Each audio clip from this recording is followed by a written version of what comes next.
Hello and welcome to the channel. This is Valiath, and today we'll be doing Dawn of the Infinites lower with both fortified and tyrannical affixes. Please remember to like and subscribe and comment below. Enjoy! This was just a random pug run on the PTR with a Vengeance Demon Hunter as a tank, an Outlaw Rogue, an Augmentation Invoker, and a Havoc Demon Hunter. And in this first section, approaching the first boss is pretty standard pull, nothing really changed from what's currently on the live servers. For us as healers, we should be prepared for melee DPS to be standing in the Whirlwind, which happens all the time. This Whirlwind actually does a pretty substantial amount of damage, and you should be prepared for it. First boss in here seems very similar to live servers, nothing really out of the ordinary. Damage profiles don't seem too bad.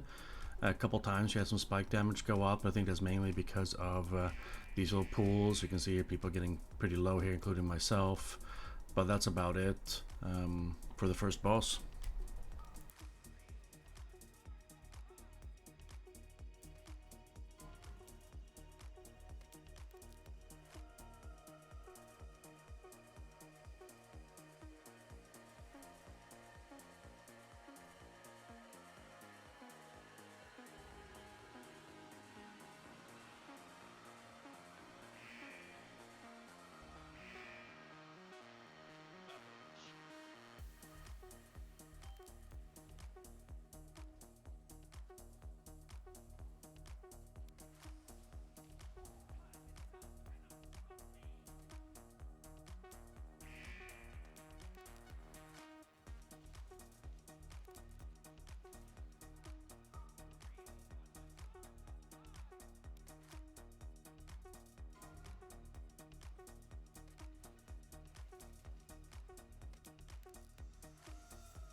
This platform is going to be a challenge for practically every healer, tank, and DPS.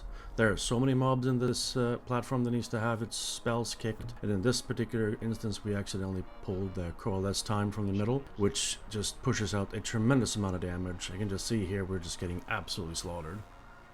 Once we regrouped, we made sure to kill the Coalesce Time by itself, just to get it out of the way. But then after that, we made sure to go on the outside of the platform to avoid pulling any more of the center mobs.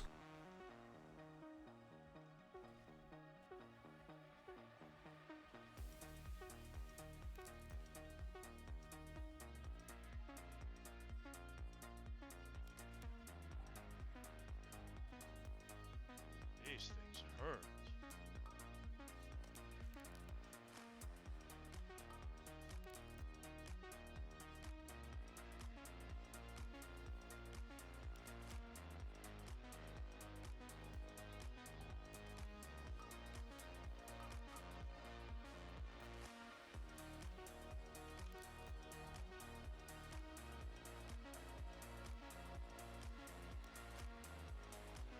One of the most important spells to look out for as a healer on this platform is Chrono Burst that's cast by Coalesce Time.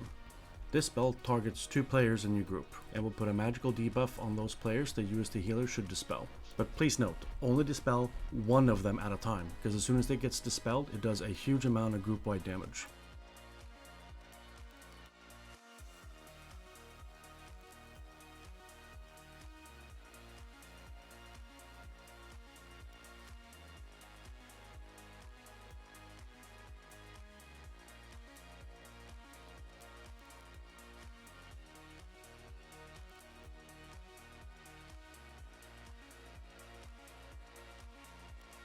The second boss in here appears to be exactly the same as on live servers, other than the fact that we didn't see the tank frontal that is on the live servers currently.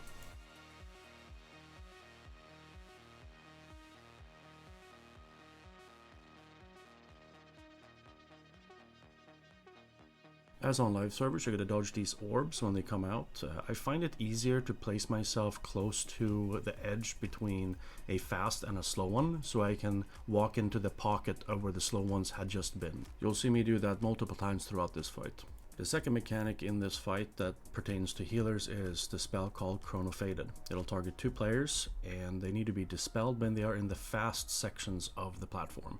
If they are dispelled in the slow section of the platform, there will be a very slow moving circle throughout the platform that will just do tons of damage. Now generally you'll be able to dispel one of those chronophaded debuffs, where the second targeted player needs to position themselves to be in the fast section when the debuff is about to expire.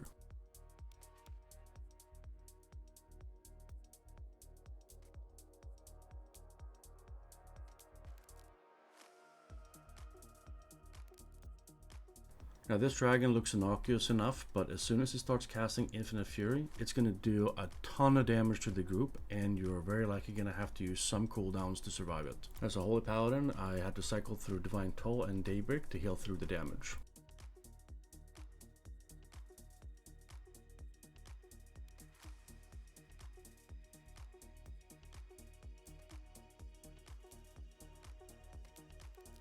This next area has two risen dragons, which you will very clearly see is a bad idea to pull them at the same time. Now I think it's possible to do that, but it's going to have to be with a coordinated group that's going to expend a bunch of cooldowns to either heal through it or DPS through it. You can see that I am pushing over 200k HPS and it's barely doing anything to anyone's health bars. Now also pay attention to our DPS and tank. Our Demon Hunter is pushing 700k DPS, our Rogue is pushing almost 400k, and even our tank is pushing 350k. Me as a Holy Paladin had no extra GCDs to spare to do any amount of significant damage. Now in the beginning I would probably recommend to pull these packs separately just to spare your healer the panic attack, but once we get higher item levels I think double pulling this should be doable. Once we get down to the actual boss platform, we're faced with 3 more of these Risen Dragon packs, which I'm again going to recommend that you do one at a time, or at least until we have higher item levels.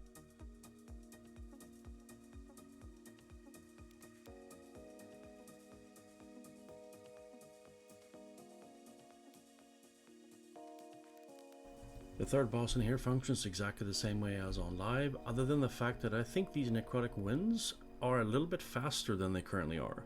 On our first attempt I get hit by one and instantly killed, so we had to go and reset the boss for a second attempt. You will see even in our second attempt our rogue friend here got hit by it as well and killed instantly, and I was able to battle res him.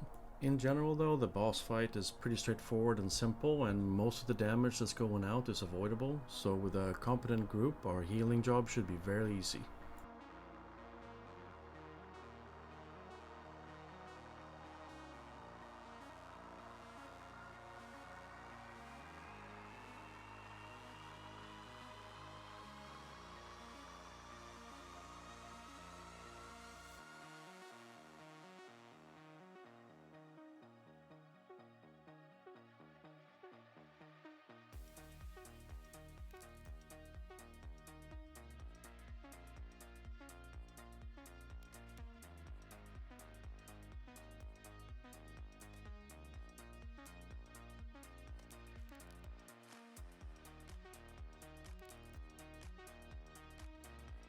Now in this next section towards Iridicron you will see the true power of rogues for this next season. We were able to skip this entire tunnel by simply mounting up and shrouding our way to the boss. None of this trash is needed either for percentage, as the dungeon is very linear in terms of enemy count.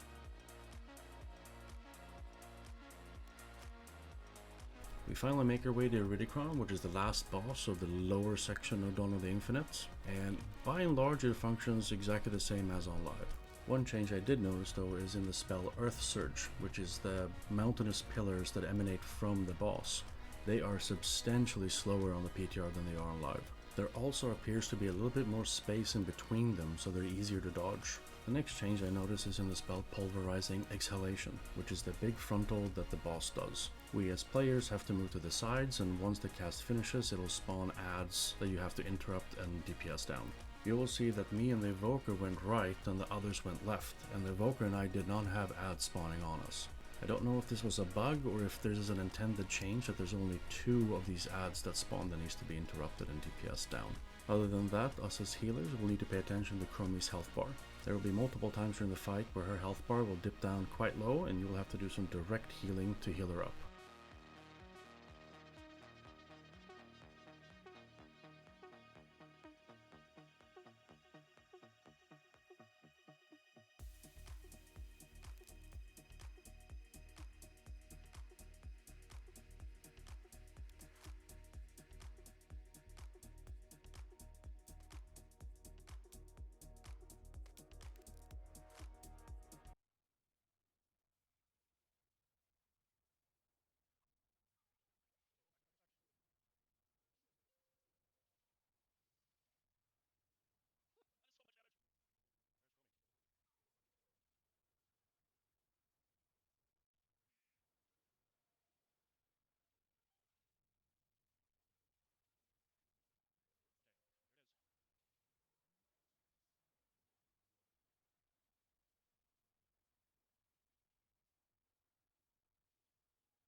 That is it for this video. Thank you for watching, and if you like the content, please like and subscribe.